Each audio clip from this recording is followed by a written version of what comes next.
Assalamualaikum warahmatullahi wabarakatuh.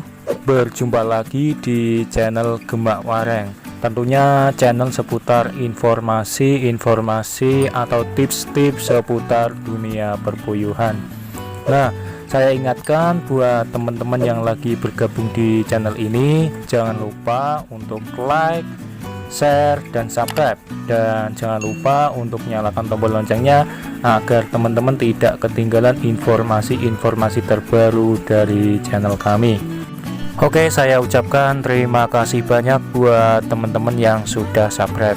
Nah, di pembahasan video kali ini saya akan membahas tentang penyakit aratan. Nah, bagi semua peternak puyuh, mungkin di waktu musim pergantian cuaca dari cuaca panas ke musim hujan, itu salah satu menjadi momok bagi semua peternak puyuh, karena di masa-masa perubahan iklim ini itu adalah waktu atau datangnya penyakit aratan. Nah, sebenarnya apa sih penyakit aratan itu?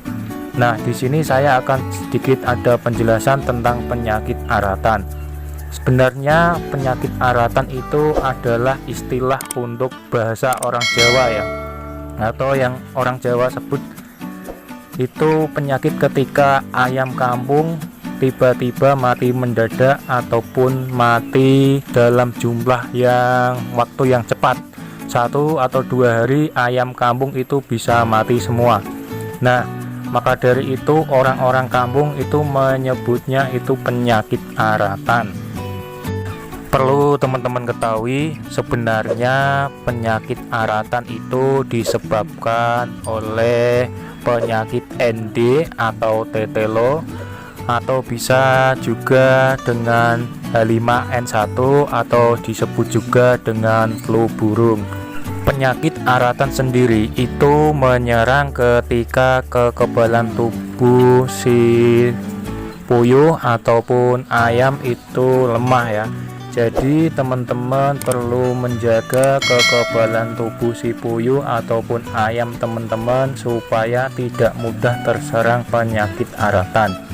Nah, perlu teman-teman ketahui bahwa kekebalan tubuh ternak puyuh teman-teman ketika pergantian cuaca ataupun musim ya, contohnya dari musim panas ke musim hujan, itu adalah salah satu faktor yang bisa menyebabkan si kekebalan puyuh teman-teman itu menjadi lemah.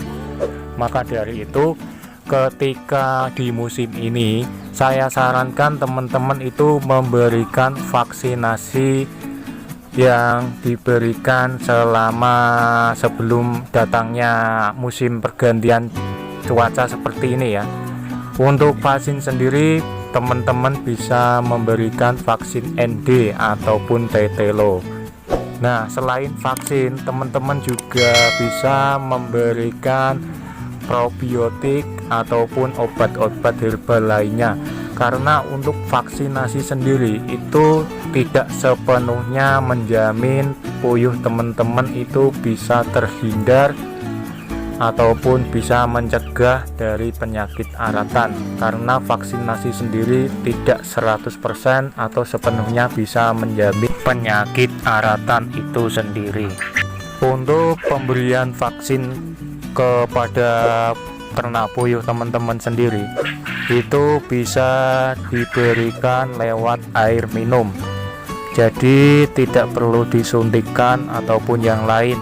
Untuk puyuh sendiri untuk vaksinasi itu diberikan lewat air minum. Jadi saya sarankan buat teman-teman, sebelum memberikan vaksinasi kepada puyuh teman-teman itu sebelumnya puyuhnya jangan dikasih minum dulu selama 2 atau 3 jam. Tujuannya apa? Supaya nanti puyuh teman-teman itu ketika pemberian vaksinasi itu bisa berjalan maksimal, karena untuk proses pemberian vaksin itu masa aktif dari vaksin itu sendiri itu hanya berlangsung hingga 2-3 jam saja. Setelah itu mungkin vaksin yang teman-teman berikan itu tidak bisa berjalan maksimal dalam proses vaksinasi kepada ternak puyuh teman-teman. Nah, maka dari itu saya sarankan untuk sebelum pemberian vaksin itu jangan diberi minum selama 2-3 jam. Tujuannya supaya nanti untuk pemberian minumnya itu lebih cepat habis, airnya cepat habis, supaya penyerapan vaksinasinya lebih maksimal. Nah, selain pemberian vaksinasi, saya sarankan juga buat teman-teman untuk memberikan jamu herbal ataupun probiotik ya. Untuk probiotik sendiri, teman-teman bisa menggunakan bahan-bahan alami ya, yang bisa teman-teman dapatkan di sekitar daerah tempat teman-teman sendiri. Untuk bahan probiotik itu banyak sekali ya, ada kunyit, temulawak, kencur, dan lain sebagainya ya, seperti daun pace juga, pacenya juga nggak apa-apa. Nah, pokoknya banyak, yang penting bahan-bahan herbal itu bisa teman-teman gunakan atau bisa teman-teman buat untuk membuat bahan probiotik itu sendiri. Nah, selain pemberian vaksin dan obat-obat herbal atau probiotik, untuk kualitas kesehatan lingkungan sekitar itu juga harus dijaga ya. Untuk lingkungan sekitar kandang itu sebaiknya diberikan penyemprotan, yaitu dengan menggunakan antiseptik yang lebih herbal ya tentunya, dan juga kandang-kandang teman-teman itu disemprot menggunakan probiotik juga. Nah, untuk kebersihan kandang tentunya juga harus dijaga ya. Kalau bisa untuk pembersihan kotoran puyuh itu dibersihkan paling enggak 2 hari sekali, supaya menjaga kebersihan kandang itu sendiri. Nah, oke, sekian dulu ya sedikit informasi tentang pengertian apa itu penyakit aratan dan bagaimana cara mencegahnya untuk pemberian obat ataupun vaksin supaya ternak teman-teman tidak terkena penyakit aratan itu sendiri. Jika teman-teman kurang jelas, silakan bertanya di kolom komentar, nanti saya jawab di kolom komentar ya. Nah, saya ingatkan buat teman-teman yang lagi bergabung, jangan lupa untuk like, share, dan subscribe, dan jangan lupa untuk nyalakan tombol loncengnya agar teman-teman tidak ketinggalan informasi-informasi terbaru dari channel kami.